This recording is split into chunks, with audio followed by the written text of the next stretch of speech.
Good afternoon on what is a grey, overcast but surprisingly mild day. It is Tuesday the 14th of December. I'm back in the reading nook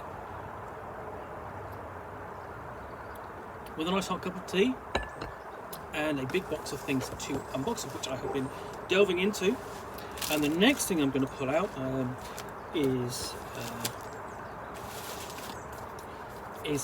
this, which is Bertram's Cove Quick Start for Root the Role-Playing Game. Okay, now this was released for Free RPG Day. Now you may be wondering, well, Free RPG Day was weeks ago, and it was. Unfortunately, there were a trio of titles which were not available to the international hobby for Free RPG Day, because essentially these did not make it to the organisers in time to make the international shipments. So there were a couple of things from Magpie Games which people were really looking forward to seeing, and then there was also this.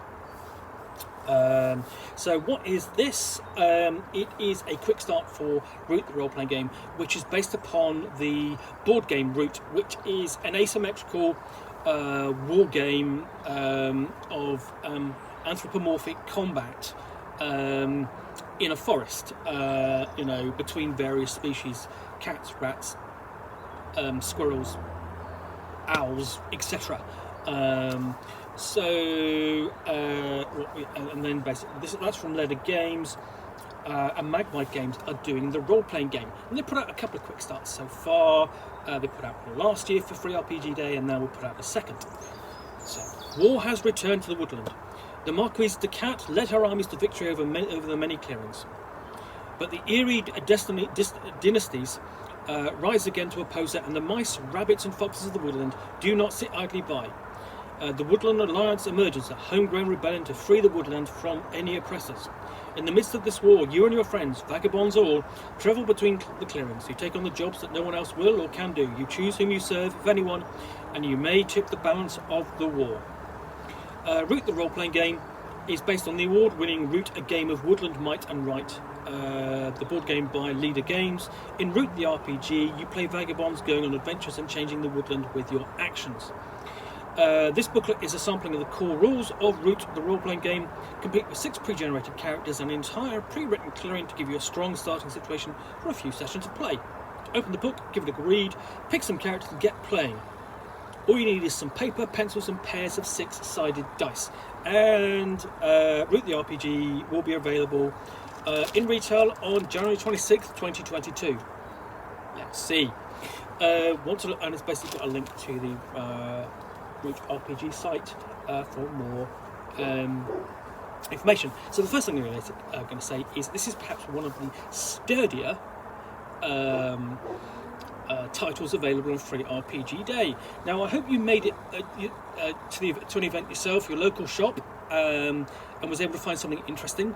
Hopefully the other thing is you'll be able to find these to download now, because it's been a couple of months, and that's what normally happens, is essentially books available on the day, go and grab them, find something interesting and play it, hopefully, and be intrigued about enough to go and explore it, whatever it is you played, such as Root the Role-Playing Game, and then later on download the other ones you didn't get and have a look.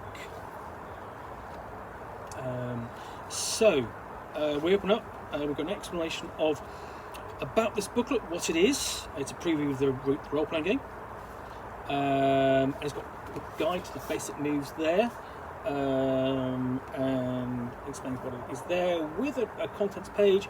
And essentially, the way you've got moves, essentially, what it means is it's really derived mechanically from Powered by the Apocalypse, which is, as a set of mechanics, is fine. You're rolling 2d6. If you've got a skill or something that applies, you're adding +2, and you're aiming to get 10+. So you want to roll above average, 8 or more. But if you roll 6 or more, you succeed, but at a cost. Yes, but. Whereas 10+, you succeed, yes, and then I think basically it's beyond that. You go yes and then we have inside an overview of Root, the Woodland, the Vagabonds, and the players and who they are, and the factions involved. So the overview, and then we've got the factions. So the Marquis the Cat, the Eerie Dynasties, and the Vagabonds. And choosing characters and the playbooks and the describing of what they are, and we've got moves, weapon skills, roguish feats, and so on the characters might have, and then the introduction and connections between them. So we've got the characters at the back here, like Luasta the Raconteur. So here are the skill, the stats she's adding to her dice roll when she does something, and we've got her moves down the side there. So that might be tools for trade. You have a value. Essentially, you might have a look at that. Let's have a look to see what we've got. All eyes on me. When you create a distraction through outlandish performance, mark exhaustion and roll with charm. On the hit, the room can't look away, and so on. Things like that. And we've got the characters have got also descriptions of their nature and drives, family, friends, and so on. And we've got things like, so that's Lucasta the Raconteur, Rattler the Pirate. And again, I really like the illustrations for this. There we go, there's Rattler the Pirate. Umberto the Raider. Expanding the options available for characters. Clip the Ronin and Sherwin the Harrier. And in some ways, these illustrations kind of belie sort of like the rough, dark nature of the setting, and then we've got Diary of the Adventurer there.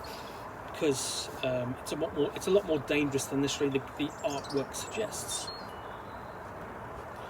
So, guide here to playing route, and a description of basically how to roll dice, talking moves, and what the basic moves are, and the various feats which the characters can bring into play. So those are the roguish feats. Then we've got the weapon moves, and they are basically that's for combat, of course. And then you've got sort of like a nice illustration of the characters going, yeah, run away, because they're about to be attacked by bandits or guards or something. Nice bit of action scene.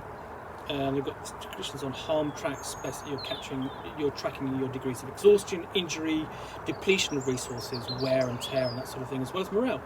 Equipment and treasure covered.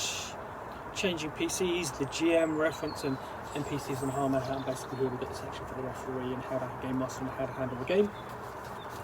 Basically, aspects of the game. Before we get into Bertram's Cove, we've got advice on how to use this clearing. Descriptions and what it's like at first sight, and then conflicts within the clearing.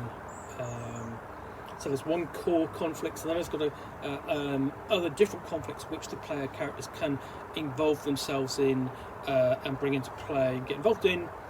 Description of the residents, such as Astrid Montague, Commandant, as a cat who never intended to end up as a politician, and so on. These are the sort of NPCs the player characters will be interacting with, and then we've got description of important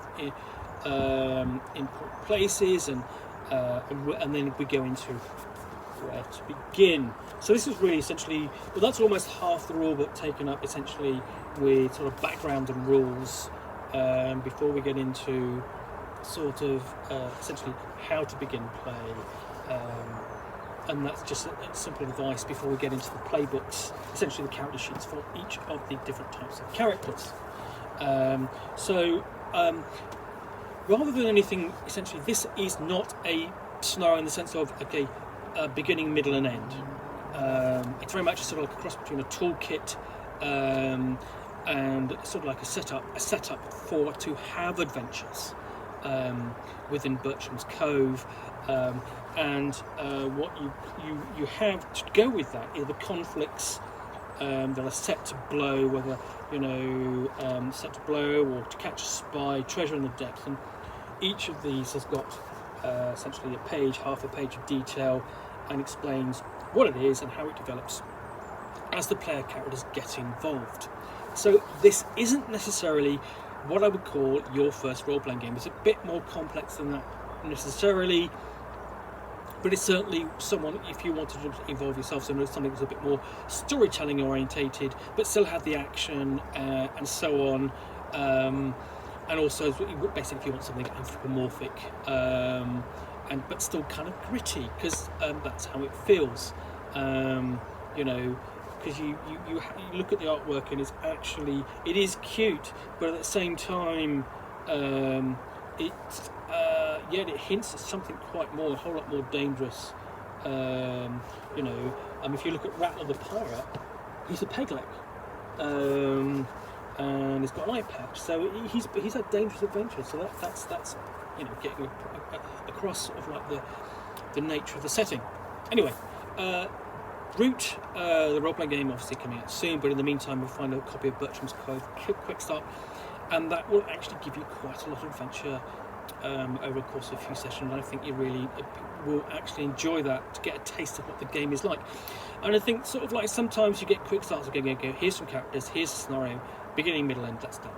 But I think this is actually quite deeper than the most, but it does involve more input upon the part of the game master and also her players, but that's no bad thing. You know, if you're looking for a storytelling role-playing game, you're not going to be disappointed with this.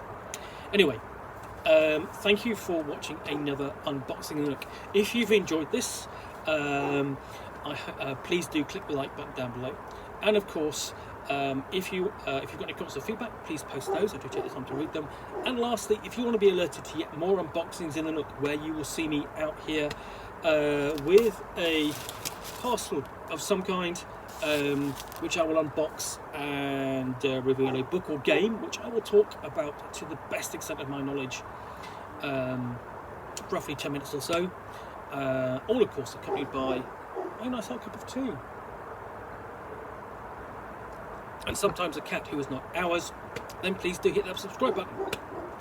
So thanks again for watching, and I'll be back again soon with another unboxing in the Nook. Bye for now.